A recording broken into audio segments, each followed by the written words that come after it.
pandanglah ke depan. Kau lihat ufuk fajar harapan. Kita hidup dalam persahabatan. Kita melangkah menuju kemenangan.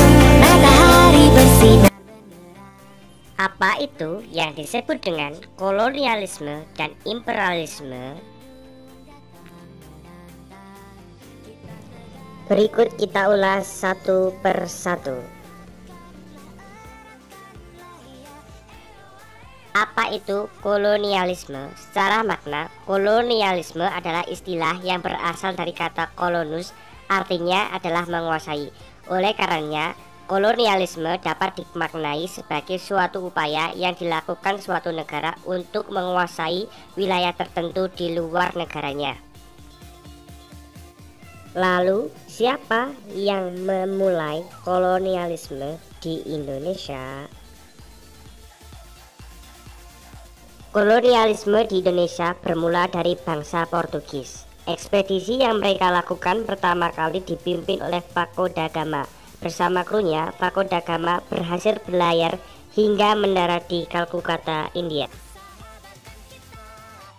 Lantas apa tujuan dari kolonialisme?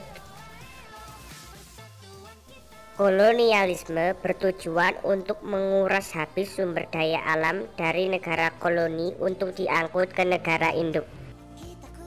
Apa semboyan kolonialisme? Gold, glory, dan gospel atau kerap disebut juga sebagai gold, glory, and gold adalah semboyan yang mendasari aktivitas eksplorasi, eksploitasi, dan pada akhirnya kolonialisme yang dilakukan bangsa Eropa pada tahun 1400 hingga 1750-an. Berganti materi, apa itu imperialisme?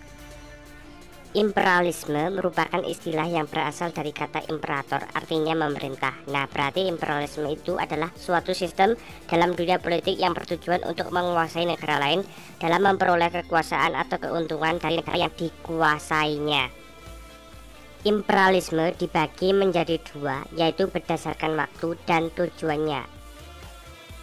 Imperialisme berdasarkan waktunya. 1. Imperialisme kuno muncul sebelum reformasi industri di Inggris, yaitu terdorong oleh 3G, yaitu gold, gospel, dan glory. 2. Imperialisme modern muncul setelah revolusi industri, terdorong karena faktor ekonomi dan kebutuhan industri pada waktu itu. Imperialisme berdasarkan tujuan. Imperialisme politik untuk menguasai seluruh kehidupan politik suatu negara. Imperialisme ekonomi untuk menguasai sektor perekonomian negara lain. Imperialisme kebudayaan untuk menguasai nilai-nilai kebudayaan suatu negara. Imperialisme militer untuk menguasai negara lain karena dianggap memiliki wilayah strategis yang bisa memperkuat peta. Itulah materi mengenai kolonialisme dan imperialisme.